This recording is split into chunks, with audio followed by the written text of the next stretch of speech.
Cheikh Anta Diop, Antériorité des civilisations nègres. Chapitre 1er. Histoire primitive de l'humanité, évolution du monde noir. Nous allons essayer de retracer, autant que les faits connus le permettent, les grandes étapes de l'histoire du monde noir depuis l'apparition de l'Homo sapiens, le tableau qui sera ainsi dressé avec ses lacunes inévitables, ses points d'incertitude, mais aussi ses zones de clarté, tout en constituant un système de référence pour le jeune chercheur africain, lui donnera également une idée de la gravité et de l'ampleur de la tâche qu'il aborde. J'ai consacré mes efforts à la période du passé africain qui va de la préhistoire jusqu'à la fin du Moyen Âge, à l'apparition des États modernes, parce qu'elle est celle qui pose le plus de problèmes pour la compréhension du passé humain. Antériorité du fait nègre dans l'histoire de l'humanité. Les résultats des fouilles archéologiques, particulièrement celles du docteur Liké en Afrique orientale, permettent de reculer presque chaque semestre dans la nuit des temps les premières ébauches de l'humanité. On atteindrait 1 700 000 ans d'après les méthodes de datation fondées sur le dosage du potassium. Cependant, on continue à admettre que l'Homo sapiens, l'humanité actuelle, apparut il y a environ 40 000 ans au Paléolithique supérieur. Cette première humanité, celle qui appartient aux couches inférieures de l'Aurignacien, se rattacherait morphologiquement au type noir de l'humanité actuelle. Boulle et Valois résument ainsi l'étude des caractères de cette race de Grimaldi. Quand on compare les dimensions des os de leurs membres, on voit qu'ils avaient les jambes très longues par rapport aux cuisses et les avant-bras très longs par rapport aux bras, que leurs membres inférieurs étaient extrêmement développés en longueur par rapport aux membres supérieurs. Or, de telles proportions reproduisent, en les exagérant, les caractères que présentent les nègres d'aujourd'hui. De là, une première raison pour considérer ces fossiles comme des négroïdes, sinon comme des nègres. Ces affinités nigritiques sont également indiquées par les caractères céphaliques. Les têtes sont volumineuses, les crânes sont très allongés, hyper-dolicocéphales. Ils offrent, vus d'en haut, un contour régulièrement elliptique, où s'effacent les bosses pariétales. Ces crânes sont aussi très hauts, de sorte que leur capacité est au moins égale à la moyenne des Parisiens de notre époque. 1580 cm3 pour le jeune homme et 1375 cm3 pour la vieille femme. Les apophyses mastoïdes sont petites. La face est large mais peu élevée.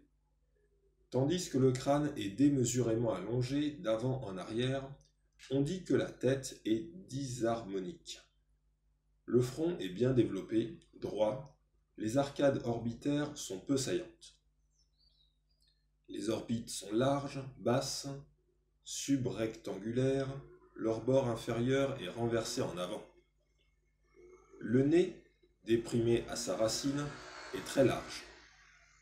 Le plancher des fosses nasales se relie à la face antérieure du maxillaire par une gouttière de chaque côté de l'épine nasale. Comme chez les nègres, au lieu d'être délimité par un bord aigu, comme dans les races blanches. Les fosses canines sont profondes. Le maxillaire supérieur se projette en avant d'une façon très marquée. Ce prognatisme affecte surtout la région sous-nasale ou alvéolaire. La voûte palatine, peu développée en largeur, est très profonde. Le mandibule est robuste, le corps est très épais, les branches montantes sont larges et basses. Le menton est peu accentué. Un fort prognatisme alvéolaire corrélatif du prognatisme supérieur lui donne un aspect fuyant très prononcé. La plupart de ces caractères du crâne et de la face sont nigritiques, du moins négroïdes. Chronologiquement, c'est cette race de Grimaldi que l'on trouva d'abord, à l'exclusion de toute race blanche, jaune ou autre. On ne trouvera ces dernières que plus tard dans des couches archéologiques plus récentes, aurignaciens, moyens et supérieurs, solutréens, magdalénéens. Le premier spécimen de race blanche est apparu sur la Terre et l'homme de Cro-Magnon, qui vécut dans la même grotte que l'homme de Grimaldi, mais dont on ne trouve les restes que dans les couches supérieures.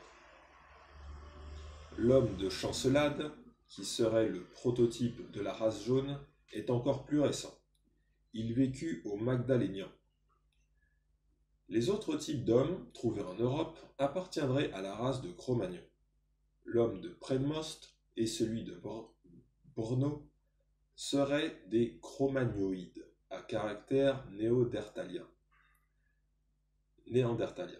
L'homme de Cromb-Cabel serait également cro-magnoïde à caractère éthiopique. De même, les squelettes d'Oberkassel de Magdalénien seraient une variété de Cro-Magnon. Tels sont les faits révélés par l'archéologie. Si l'on s'en tient qu'à eux, on est amené à reconnaître en toute objectivité que les premiers Homo sapiens étaient un négroïde et que les autres races, les blancs, le jaune, apparurent plus tard à la suite de différenciations dont les causes physiques échappent encore à la science. Mais les savants refusent de s'incliner devant ces faits et leur substituent des hypothèses. En voici une que j'ai recueillie de la bouche d'un grand savant contemporain l'été 63 à Paris. Les différences morphologiques entre le noir, le blanc et le jaune sont si profondes qu'il serait absurde de les faire remonter à moins de 40 000 ans. En supposant les deux dernières races comme le produit d'une différenciation d'un substratum négroïde primitif, à cette époque, les trois races devaient nécessairement déjà exister sur la Terre avec leur caractère propre bien défini. L'archéologie trouvera un jour des spécimens d'hommes blancs aussi vieux que les premiers aurignaciens négroïdes. À l'âge où ces derniers vivaient en Europe, la race blanche devait être ailleurs, en quelque endroit non encore fouillé. Mais son existence à cette époque ne saurait être mise en doute. Fin de citation. Les hypothèses des savants équivalent souvent à des vérités. Ce n'est pas le lieu d'en douter ici. Il reste qu'à l'heure actuelle, en attendant que de nouvelles découvertes prouvent le contraire, la seule conclusion scientifique conforme aux faits est que la première humanité, c'est-à-dire les tout premiers Homo sapiens, étaient des négroïdes. Il est aisé de constater que le terme négroïde est spécieux dans la littérature scientifique. Il fait partie de ce cortège de mots dont on se sert pour atténuer les faits. Tout type nègre est incontestablement à l'origine d'une civilisation, devient par là même, sous la plume des spécialistes les plus autorisés, négroïde ou hamite, comme on le verra par la suite. La première humanité serait donc nigritique, tout simplement, comme il ressort de ce qui précède. L'existence d'un Homo sapiens archaïque, homme de Swanscombe et homme de Fontéchevade, dès le Paléolithique inférieur, ne changerait rien à ces faits. Au Paléolithique supérieur, ou bien l'Homo sapiens archaïque a disparu, ou bien il s'est résolu en l'homme de Grimaldi par évolution, car on ne trouve plus que celui-ci, à l'exclusion de toute autre branche parallèle d'Homo sapiens, avant l'apparition tardive des races de Cro-Magnon et de Chancelade. La note de M. Pierre Legout dans les comptes rendus des séances de l'Académie des sciences d'octobre 62 n'affirme en rien ces conclusions. L'auteur a voulu reprendre l'étude de Verneau, utilisée par Velloy et Boulle pour tenter de démontrer l'inexistence d'une race de Grimaldi. Malheureusement, il a été évasif lorsqu'il s'est agi de réfuter les points essentiels du texte ci-dessus. Il ne nie pas l'existence du prognathisme, mais cherche à le justifier. Chez la vieille femme, il s'agit d'une édentée bilatérale ancienne des molaires mandibulaires. Cette perte de molaires provoque habituellement un prognatisme fonctionnel. Il s'étend ensuite sur la disposition des dents chez l'adolescent. Utilise le fait qu'elles ont été disloquées avec le temps et que le crâne est forcément abîmé pour dire que celui-ci serait prognate d'un côté et orthognate de l'autre. Cela est faux lorsqu'il s'agit du prognatisme de la face, des maxillaires, qui est indiscutable chez l'adolescent et même chez la vieille femme. L'auteur n'aide pas son lecteur à éviter cette confusion. Il induit plutôt celui-ci à penser qu'il traite du prognatisme de la face lorsqu'il ne discute que du chaos dentaire de l'adolescent, du prognatisme alvéolaire de celui-ci. Il n'est pas moins évasif sur un autre trait caractéristique, les proportions des membres. Les caractères 1 à 3 traitent de la taille des individus et des proportions de leurs os longs. Ceux-ci ne sont pas figurés sur les planches dans leur état réel. Leurs proportions respectives reposent donc sur des appréciations aléatoires.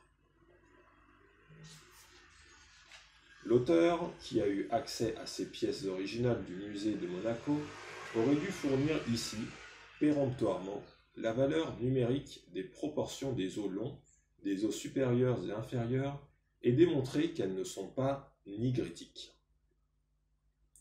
Rien ne devait être plus facile pour lui, il ne le fait pas. Il se contente des vagues remarques inutilisables citées ci-dessus. On crée toujours un malaise lorsqu'on omet les précisions qu'on aurait pu fournir. On aimerait qu'il donne des reproductions photographiques, non pas seulement d'un fragment de l'appareil dentaire d'un même crâne, mais des deux crânes en entier, présentés de profil, sous l'angle de Francfort, pour prouver l'absence de prognatisme sur les originaux, et qu'il mette ces reproductions en parallèle avec celles publiées par le professeur Valois pour montrer en quoi celles-ci s'écartent des originaux.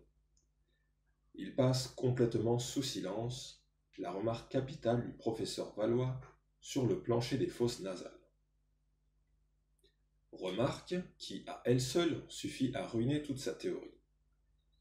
Si M. Legout veut être convaincant, il faut qu'il cesse de se dispenser de produire ses preuves, y compris les valeurs numériques des proportions des membres, qui sont toutes à sa portée. On peut donc espérer avoir bientôt le privilège d'examiner ces précieux documents.